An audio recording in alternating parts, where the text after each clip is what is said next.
all MPPSC aspirants. Today we are going to take topic about Indian concept of society. यहाँ पर आगे वाले lecture में हम जॉइंट फैमिली, किनशिप, जो कि हमारा कुटुंब होता है, लीनिएज, क्लैन, गोत्र और ट्रेडिशन, इनके ऊपर इंडिविजुअल लेक्चर बनाएंगे। आज जो हम कवर करने वाले हैं वो इंडियन कॉन्सेप्ट ऑफ सोसाइटी यहाँ पर हम कवर करने वाले हैं और हम पढ़ रहे हैं एमपीपीएससी का mains paper 2 part B sociology का unit 1 basic concept of society. Sociology के अंदर हम इंडियन कॉन्सेप्ट ऑफ सोसाइटी यहाँ पर कवर करने वाले हैं। टेबल ऑफ कंटेंट पे जाते हैं तो यहाँ पर आपको इंडियन कॉन्सेप्ट ऑफ सोसाइटी देखने को मिलेगा। सोसाइटी का एवोल्यूशन कैसे हुआ, उसके अलग अलग थ्योरीज, उसके फीचर्स, सोसाइटी के सब इंडियन सोसाइटी के फीचर्स हमको यहाँ पे देखने को मिलते हैं। सोशल चेंज और मॉडर्नाइजेशन यहाँ पर आपको पढ़ने को मिलेगा। सोशल इश्यूज क्या हैं और चैलेंजेस क्या हैं, गवर्नमेंट के इनिशिएटिव्स क्या हैं इन सोशल इश्यूज और चैलेंजेस को रिजॉल्व करने के लिए, सोशल मूवमेंट के कारण सोसाइटी में क्या चेंज आया, ये सारी चीज हम कवर करेंगे और कंक्लूजन इस टॉपिक का। आगे बढ़ते हैं। आगे बढ़ने से पहले हम यहाँ पर सोशियोलॉजी की डेफिनेशन पढ़ेंगे। सोशियोलॉजी की डेफिनेशन क्या कहती है?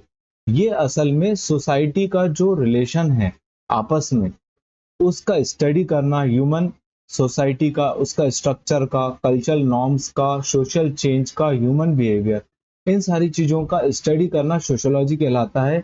ये पढ़ना इसलिए जरूरी है क्योंकि हम जो भी प्रॉब्लम्स हो रही हैं, जो भी चैलेंजेस हैं सोसाइटी के, उसको हम रिजॉल्व कर सकें, इसलिए सोशियोलॉजी यहाँ पर पढ़ना बहुत जरूरी है। यहाँ पर जो इंडियन सोसाइटी है वो एंशिएंट टाइम से पोस्ट इंडिपेंडेंस डेवलपमेंट, मतलब इंडिया की जो सोसाइटी है वो एंशिएंट, मेडिवल, मॉडर्न और पोस्ट इंडिपेंडेंस और प्रेजेंट टाइम की हम बात करेंगे। तो ऐसे करके ये पूरी इंडिया की सोसाइटी यहाँ पर आपको चेंज और इवॉल्व होते हुए दिखेगी। आगे बढ़ेंगे हमारे टॉपिक में। यहाँ पर आपको एवोल्यूशन ऑफ इंडियन सोसाइटी देखने को मिलता है। एंशिएंट पीरियड में आपको देखने को मिलेगा वैदिक टाइम में वर्ण सिस्टम, जो कि हायरार्किकल सोशल ऑर्डर था। मौर्यन और गुप्ता पीरियड में आपको देखने को मिलेगा बुद्धिज्म और जैनिज्म।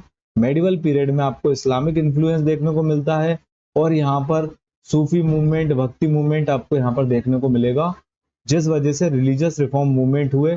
कॉलोनियल पीरियड में यहाँ पर जो है वेस्टर्न एजुकेशन आपको देखने को मिलता है। लीगल सिस्टम यहाँ पर सोसाइटी में डेवलप होते हुए देखने को मिलेगा और जिस वजह से सोसाइटी में चेंज आता है।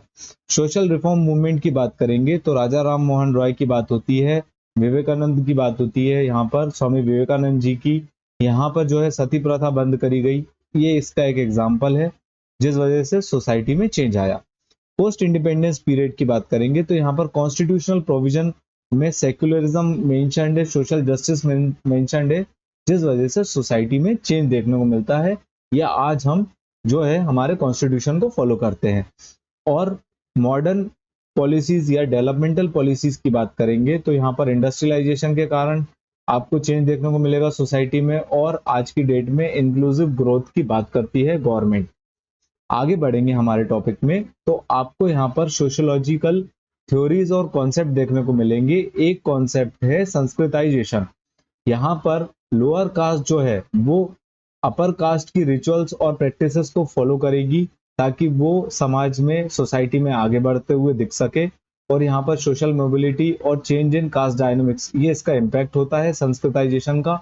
वेस्टर्नाइजेशन की बात करें हम तो वेस्टर्न वैल्यूज का डेवलपमेंट होना, लाइफ स्टाइल वेस्टर्न वैल्यूज के हिसाब से डेवलप होना और वेस्टर्न एजुकेशन या वेस्टर्न इंस्टीट्यूशंस को फॉलो करना, ये वेस्टर्नाइजेशन कहलाता है। Transformation in social norms, education and cultural practice. Modernization की बात करेंगे हम तो मॉडर्नाइजेशन में यहाँ आपको देखने को मिलेगा इंडस्ट्रियलाइजेशन, अर्बनाइजेशन और रैशनलाइजेशन यहाँ पर आपको देखने को मिलेगा, जिसको हम बोलते हैं modernization theory, modernization sociological theory and concept. आगे बढ़ेंगे तो ग्लोबलाइजेशन यहाँ पर आपको देखने को मिलता है। आज की डेट में इंटरकनेक्टेड वर्ल्ड है, इंटरडिपेंडेंट कंट्रीज हैं एक दूसरे के ऊपर, इकोनॉमी के लिए, एम्प्लॉयमेंट के लिए और बहुत सारी डे टू डे चीजों के लिए। तो यहाँ पर इसका इम्पैक्ट क्या देखने को मिलेगा? होमोजिनाइजेशन, यहाँ पर आपको समरूपीकरण देखने को मिलेगा, मतलब यहाँ पर आपको कल्चरल डिफ्यूजन देखने को मिलता है।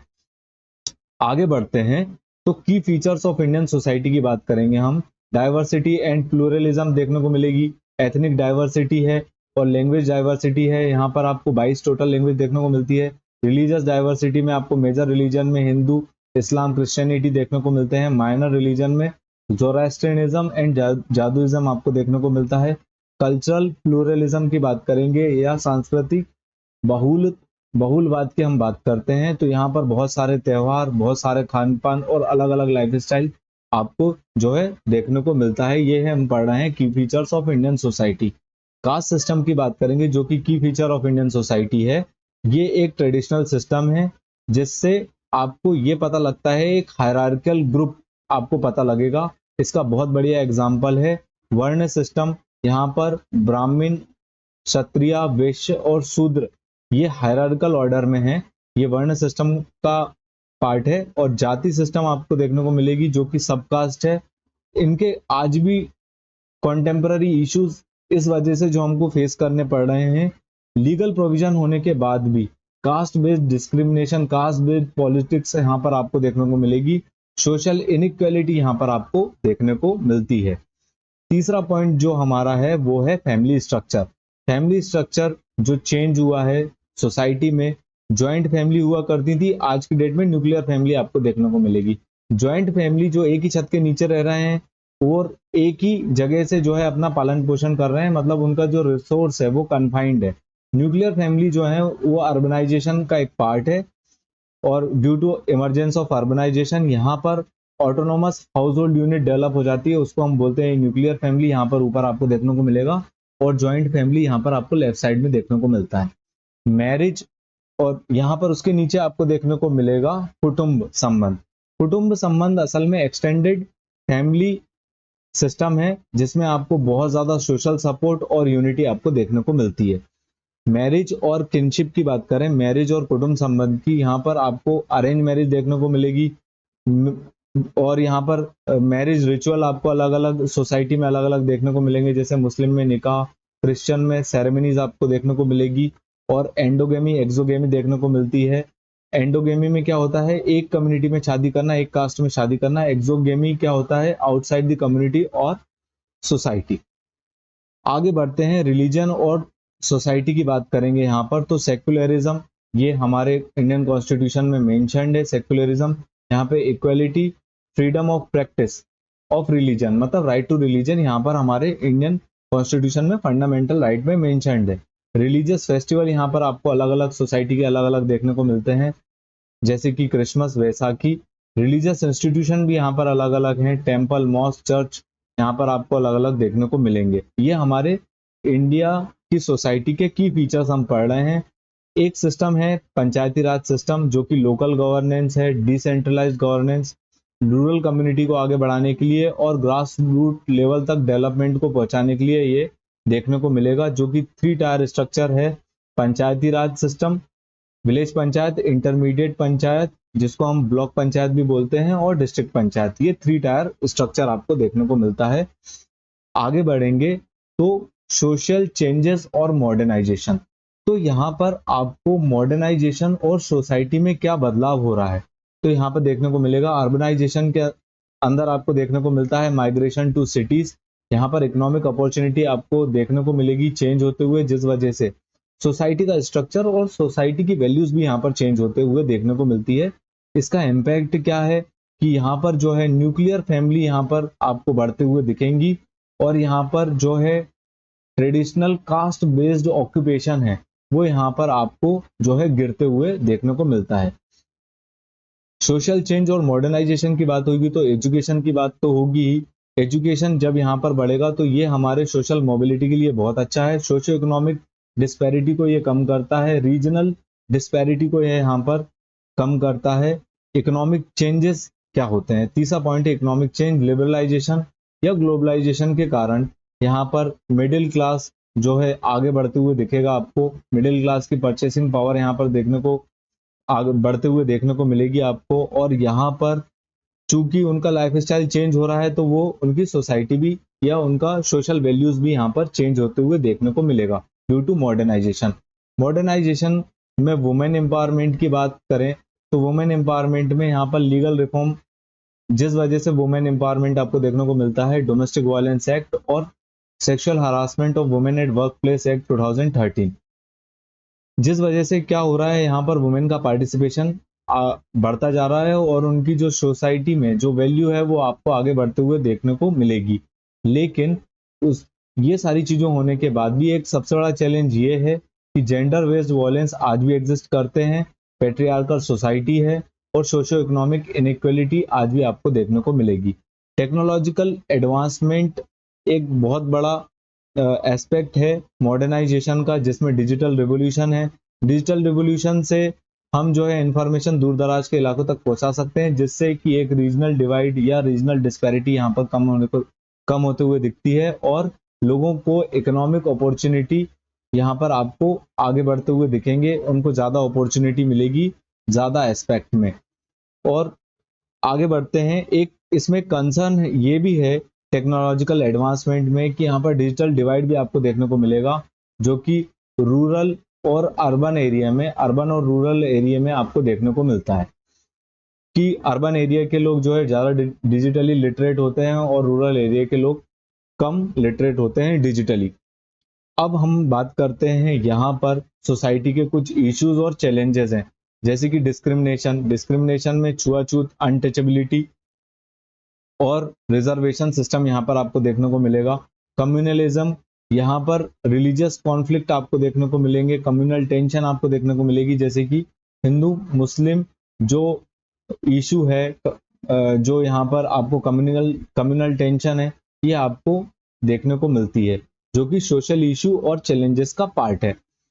रीजनल डिस्पैरिटी की वजह से इश्यूज हो रहे हैं, जैसे इकोनॉमिक इनइक्वालिटी। आपको मुंबई को कंपेयर कर लीजिए आप भोपाल से, आपको समझ में आ जाएगा इकोनॉमिक इनइक्वालिटी क्या होती है।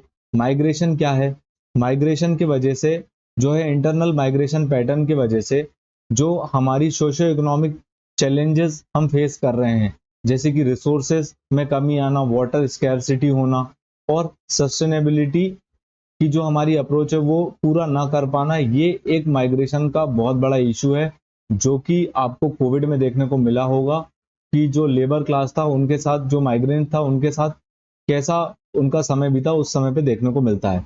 इन्वायरमेंटल इश्यूज यहाँ पर जो हैं, जैसे कि सस्टेनेबिलिटी और रिसोर्स मैनेजमेंट, ये एक बहुत बड़ा चैलेंज है सोसाइटी के सामने आज की डेट में। गवर्नमेंट के क्या इनिशिएटिव्स हैं, यहाँ पर गवर्नमेंट ने रिजर्वेशन देके रखा है SC ST एंड OBCs को, ताकि वो सोसाइटी में आगे बढ़ सकें, उनकी परचेसिंग पावर बढ़ सके, उनका लाइफ स्टाइल जो है चेंज हो सके। यहाँ पर सोशल वेलफेयर स्कीम है, जैसे मनरेगा एक एम्प्लॉयमेंट स्कीम है, प्रधानमंत्री आवास योजना, यहाँ पर एम्प्लॉयमेंट और हाउसिंग के लिए ये स्कीम चलाई गई ताकि सबको ये बेसिक चीजें मिल सकें। मिड डे मील स्कीम है, यहाँ पर बेटी बचाओ बेटी पढ़ाओ, आयुष्मान भारत योजना है, जिससे एजुकेशन और हेल्थ की जो इनइक्वालिटी है वो खत्म की जा सके।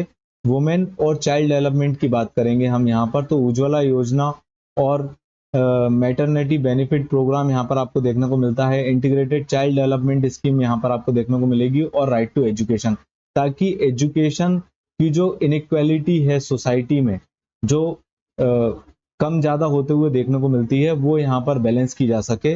रूरल डेवलपमेंट की बात करेंगे हम, तो रूरल डिस्पैरिटी को कम करने के लिए, रूरल सोसाइटी को आगे बढ़ाने के लिए दीनदयाल अंत्योदय योजना यहाँ पर चालू करी, नेशनल रूरल लाइवलीहुड मिशन यहाँ पर चालू करा है गवर्नमेंट ने, और डिजिटल इंडिया भी एक इसी का ही एग्जाम्पल है। आगे बढ़ते हैं, तो यहाँ पर सोशल मूवमेंट के कारण भी बहुत बड़े चेंज आपको सोसाइटी में देखने को मिलेंगे। दलित मूवमेंट के कारण आपको यहाँ पर शेड्यूल कास्ट और शेड्यूल ट्राइब्स यहाँ पर आपको आगे बढ़ते हुए दिखते हैं, जिनका सबसे बड़ी भूमिका रही है BR अम्बेडकर जी की और कंची राम जी की, जिन्होंने यहाँ पर अनटचेबिलिटी को खत्म करने की बात करी है और सोशल जस्टिस को आगे बढ़ाने की बात करी है। पॉलिटिकल एम्पावरमेंट जो है शेड्यूल कास्ट और शेड्यूल कास्ट ट्राइब को मिलना बहुत ज़रूरी है, इस चीज़ की डिमांड करते हैं BR अम्बेडकर साहब और कंची राम जी। यहाँ पर वुमेन मूवमेंट की बात करेंगे हम, तो प्री इंडिपेंडेंस में सोशल रिफॉर्म देखने को मिलते हैं और पोस्ट इंडिपेंडेंस में यहाँ पर आप देखने को मिलेगा लीगल राइट और इक्वेलिटी, जैसे कि डोमेस्टिक वायलेंस एक्ट 2005।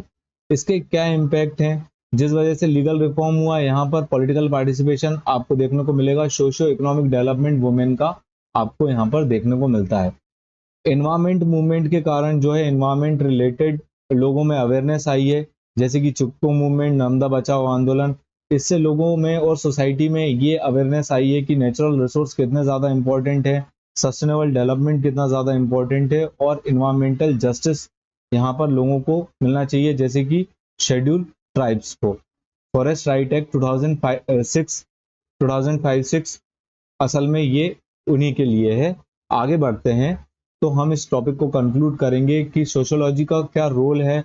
यहाँ पर सारे के सारे जो सोशल इश्यूज हैं उनको सॉल्व करने में सोशियोलॉजी का बहुत बड़ा रोल है, और यहाँ पर इंक्लूसिव डेवलपमेंट जो कि बहुत ज़्यादा ज़रूरी है, इसीलिए यहाँ पर हमारे को सोशियोलॉजी पढ़ना बहुत ज़रूरी है। हम पढ़ रहे हैं पेपर 2 पार्ट बी सोशियोलॉजी, और यहाँ पर आपको पूरी की पूरी प्लेलिस्ट देखने को मिल जाएगी हमारे यूट्यूब चैनल पे।